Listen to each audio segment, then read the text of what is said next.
Hello दोस्तों, स्वागत है आपका सुपरफास्ट कोचिंग सेंटर के यूट्यूब चैनल पर। पिछले दिन हम लोगों ने पढ़े थे अति सुदो सेने को मार्ग है मोह आंसू मानी ही लय बरसों। तो इसका हम लोग फुल एक्सप्लेनेशन पढ़ चुके थे पिछले वीडियो में। आज हम लोग पढ़ने वाले हैं इसका ऑब्जेक्टिव। जितना भी ऑब्जेक्टिव इसका होगा हम लोग इसको कवर करेंगे। तो आज का जो पहला क्वेश्चन है, घनानंद किस काल के कवि हैं। इसको याद रखना कि घनानंद किस काल के कवि हैं। तो इसको हम लोग देखेंगे। इसका ऑब्जेक्टिव सबसे पहले इसका ऑप्शन देखते हैं क्या क्या होगा। इसका पहला ऑप्शन है भक्ति काल, आदिकाल, रीतिकाल या आधुनिक काल। तो इसका जो सही जवाब होने वाला है रीतिकाल इसका सही जवाब है। ठीक है। सुजान सागर किसकी कृति है, यानी कि सुजान सागर जो लिखा है वो किसने लिखा है। तो मतीराम ने, घनानंद ने या देव ने या केशवदास ने। इसका सही आंसर क्या हो जाएगा, घनानंद। क्या हो जाएगा, घनानंद। किसे प्रेम की पीर का कवि कहा जाता है। देखिए इस तरह का क्वेश्चन आप अगर यदि फुल एक्सप्लेनेशन वीडियो नहीं देखे हैं तो देख लीजिएगा, ताकि देखते देखते आपको ये क्वेश्चन बन जाएगा। तो इसका क्या हो जाएगा आंसर, मीरा, महादेवी वर्मा, घनानंद या सूरदास। इसका सही आंसर क्या हो जाएगा, घनानंद। ठीक है। नेक्स्ट क्वेश्चन देखते हैं क्या है।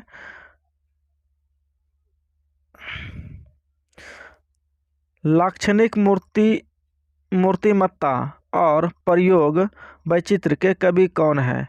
तुलसीदास है, सूरदास है, बिहारी है या घनानंद है। तो इसका सही जवाब क्या हो जाएगा, घनानंद इसका सही जवाब हो जाएगा। रीतिमुक्त काव्यधारा के सिरमौर कवि किसे कहा जाता है। तो रीतिमुक्त के बारे में भी हम पूरा डिस्कस कर चुके हैं। रीतिमुक्त उसको कहते हैं जो रीति रिवाजों को नहीं मानते। तो उस समय में जो कविताओं को लिखने का रीति था उसको घनानंद ने नहीं माना था। तो इसका सही जवाब क्या हो जाएगा, घनानंद। ठीक है।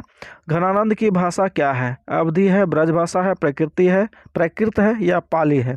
इसका सही जवाब क्या हो जाएगा, ब्रजभाषा। ठीक है ना।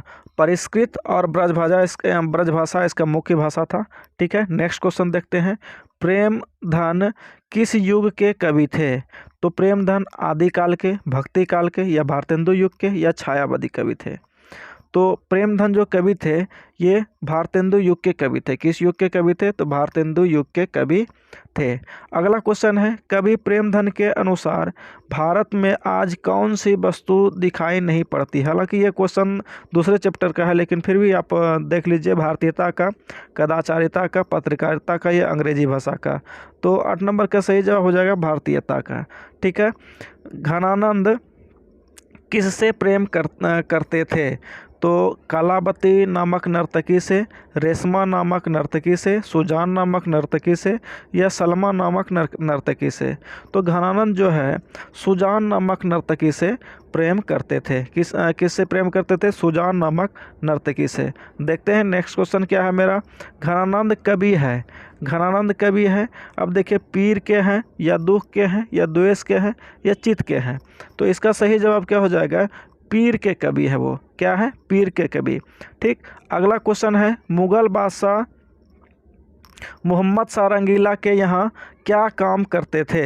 मतलब क्या, ये जो घनानंद थे, घनानंद मुगल बादशाह मोहम्मद शाह रंगीले के यहाँ क्या काम करते थे। तो सलाहकार का, मीर मुंशी का या कोषाध्यक्ष का या मजदूरी का। तो इसका सही जवाब क्या हो जाएगा, वो मीर मुंशी का काम करते थे। किसका काम करते थे, मीर मुंशी का काम करते थे। उम्मीद करता हूँ आप वीडियो को समझ रहे होंगे।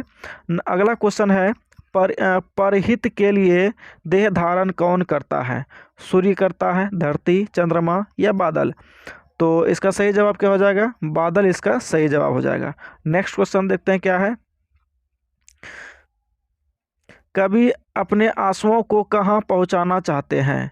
सुजान के आंगन में, सुजान के दिल में, सुजान के हथेली पर या इनमें से सभी। इसका जो सही जवाब हो जाएगा, कवि अपने बादल को कह करके ये कहना चाहते हैं कि तुम बादल मेरे आंसुओं को अपने आप में समेट लो, आंसुओं को मेरे, और सुजान के आंगन में जाके बरसा दो। तो इसका सही जवाब क्या हो जाएगा, सुजान के आंगन में। नेक्स्ट क्वेश्चन क्या है। निस्वार्थ भाव से निश्चल होकर अपने को समर्पित कर देना किसका कथन है। सुजान का, घनानंद का या मोहम्मद शाह रंगीला का या इनमें से किसी का नहीं। तो इसका सही जवाब क्या हो जाएगा, घनानंद का। देखते हैं अगला क्वेश्चन क्या है। अगला क्वेश्चन है, घनानंद की महत्वपूर्ण रचना है। घनानंद का महत्वपूर्ण रचना कौन सा है, सुधा है, वैराग्य है, सुजान सागर है या इनमें से सभी है। तो देखिए सुधा इसका नहीं है, सुधा नहीं है, वैराग्य भी नहीं है, और इसका सही जवाब क्या हो जाएगा? सुजान सागर। क्या हो जाएगा? सुजान सागर। नेक्स्ट क्वेश्चन है, घनानंद ग्रंथावली का संपादन किसने किया था? तो घनानंद ग्रंथावली का संपादन किसने किया था? रस खान ने, सुजान ने, या फिर नादिर शाह ने, या विश्वनाथ मिश्र ने? तो इसका सही जवाब जो हो जाएगा विश्वनाथ मिश्र हो जाएगा। देखिए सुजान तो इसका प्रेमिका था, नादिर शाह और रस खान, ये रस खान तो कवि का नाम था, नादिर शाह अभी हम लोग इस कविता में चर्चा कर चुके हैं। ठीक है, तो इसका जो सही जवाब हो जाएगा विश्वनाथ। आप अगर यदि ऑप्शन को भी ठीक तरीके से छांटने के लिए सीख गए तो आप ऑब्जेक्टिव पूरा का पूरा बना सकते हैं। नेक्स्ट देखते हैं, घनानंद की कृति का आधार है सुजानहित, घन आनंद, कवित, या ए और बी दोनों, या इनमें से कोई नहीं? तो इसका जो सही जवाब हो जाएगा ए और बी दोनों, सुजानहित और घन आनंद कवित। ठीक है, अगला क्वेश्चन देखते हैं क्या है। आंसू बानी लय बरसों में किसकी बात कही गई है? प्रेम वेदना की, विरह वेदना की, या ए और बी दोनों का, या फिर इनमें से कोई नहीं? तो 18 का जो सही जवाब होगा विरह वेदना का। इसमें केवल दुख का, अपने तकलीफ का बताया गया। आंसू बानी ले बरसों में अपने दुख के बारे में, तकलीफ के बारे में बताया गया, इसलिए इसका क्या हो जाएगा? विरह वेदना। विरह वेदना का मतलब यही होता है दुख और तकलीफ। धनानंद के अनुसार प्रेम का मार्ग कैसा होता है? सीधा और सरल, कठिन और जटिल, सीधा और सुखदायी, कठिन और सुखदायी? तो इसका जो सही जवाब हो जाएगा सीधा और सरल। इसका सही जवाब क्या हो जाएगा? सीधा और सरल हो जाएगा इसका सही जवाब। कभी प्रेम धन को अति शुद्ध हो कहता है क्योंकि यहाँ तनिक भी चतुराई काम नहीं करती है, बिल्कुल सही है। यहाँ सच्चाई भी अपना घमंड त्याग कर चलती है, सही बात है। यहाँ कपटी लोग चलने से झिझकते हैं, ये भी सही बात है। इसका आंसर क्या हो जाएगा? उपर्युक्त सभी। उपर्युक्त क्या हो जाएगा? सभी। नेक्स्ट क्वेश्चन देखते हैं क्या है। 21 नंबर, घनानंद किनके द्वारा मारे गए? घनानंद जो है किनके द्वारा मारे गए? तो सुजान के पहरेदार द्वारा, मोहम्मद शाह के सैनिकों द्वारा, नादिर शाह के सैनिकों द्वारा, या इनमें से कोई नहीं? तो इसका जो सही जवाब हो जाएगा नादिर शाह के सैनिकों के द्वारा घनानंद को मारा गया था। किसके द्वारा? नादिर शाह के सैनिकों के द्वारा। नादिर शाह के सैनिकों ने जाना कि ये मीर मुंशी का काम करता है, मुंशी का काम करता है, इसलिए इसके पास बहुत ज़्यादा पैसा होगा, इसलिए उसने नादिर शाह के सैनिकों ने इससे क्या मांगा? सोना मांगा, लेकिन इसने बदले में इसने क्या दिया? मिट्टी दे दिया। ठीक है, इसी कारण से नादिर शाह के सैनिकों ने घनानंद को मार दिया। अब देखते हैं घनानंद की मृत्यु कब हुई है? 1737 में, 1739 में, 1741 में, या 1743 में? इसका सही जवाब क्या हो जाएगा? 1739 में। कवि ने परजन किसे कहा है? कृष्ण को, सुजान को, बादल को, या हवा को? परजन मतलब परजन किसको कहा है कवि ने? तो यहाँ बादल को परजन ने कहा है ना। मतलब कि दूसरे के हित को काम करने वाला, हित के काम करने वाला, मतलब दूसरे के अच्छा भलाई करने वाला, किसको कहा है? बादल को कहा है। ठीक है, नेक्स्ट क्वेश्चन है, घनानंद का जन्म हुआ था, मतलब घनानंद का जन्म कब हुआ था? ठीक है, तो 1689 के आसपास, या 1687 के आसपास, 1688 के आसपास, या 1690 के आसपास? तो इसका जो सही जवाब हो जाएगा, तो सही जवाब हो जाएगा 1689 के आसपास। क्या हो जाएगा? 1689 के आसपास। रज का अर्थ होता है, देखिए रज का अर्थ क्या होता है? धूल, गिट्टी, कंकड़, या पत्थर? इसमें इस चैप्टर में अगर यदि आए रज, तो इसमें दो ही है, एक तो सोना है और एक धूल है। तो यहाँ पर सोना का कहीं पर जिक्र नहीं किया गया है, इसलिए क्या हो जाएगा? यहाँ धूल हो जाएगा। ठीक है ना। तो रज का अर्थ क्या होता है? सीधा याद रखना, रज का अर्थ होता है धूल। घनानंद काव्य में किस शैलियों का प्रयोग मिलता है?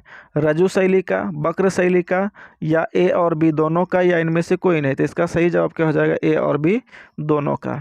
एकांकी और एकागी प्रेम के कवि हैं घनानंद, रसखान, गुरु नानक या प्रेमधन। तो इसका सही जवाब क्या हो जाएगा? घनानंद। क्या हो जाएगा? घनानंद। ठीक है, नेक्स्ट क्वेश्चन की ओर बढ़ते हैं। संकालु हृदय नहीं कर सकता घृणा, प्रेम, ईर्ष्या या अहिंसा। देखिए, जिसका हृदय शंका वाला होता है, जो शंका करता है दूसरे के ऊपर, वो प्रेम कभी नहीं कर सकता है। तो इसका क्या हो जाएगा सही जवाब? प्रेम हो जाएगा इसका सही जवाब। अब देखते हैं अगला क्वेश्चन, यानी 29 नंबर क्वेश्चन। 29 नंबर क्वेश्चन क्या है? घनानंद की भाषा है शुद्ध, परिष्कृत, अशुद्ध या ए और बी दोनों। तो शुद्ध तो इसका भाषा था और परिष्कृत भी था, ठीक है ना। तो इसका सही जवाब क्या हो जाएगा? ए और बी दोनों। क्या हो जाएगा? ए और बी दोनों। नेक्स्ट क्वेश्चन है, अति सुदो से ने को मार्ग है जहाँ नेकु शयनपन बांक नहीं, यह पंक्ति किस कवि की है? तो सीधा सा इसका जवाब हो जाएगा घनानंद की है ना। घनानंद कवि हैं रीति मुक्त, रीतिबद्ध या रीति सिद्ध या छायावादी। तो ये कवि थे रीति मुक्त। तो उम्मीद करता हूँ ये वीडियो आपको समझ में आया होगा। ठीक है, अगर यदि अच्छा लगे ये वीडियो तो दोस्तों को शेयर करें, चैनल को सब्सक्राइब करें। आज के लिए इतना ही। जय हिंद, धन्यवाद।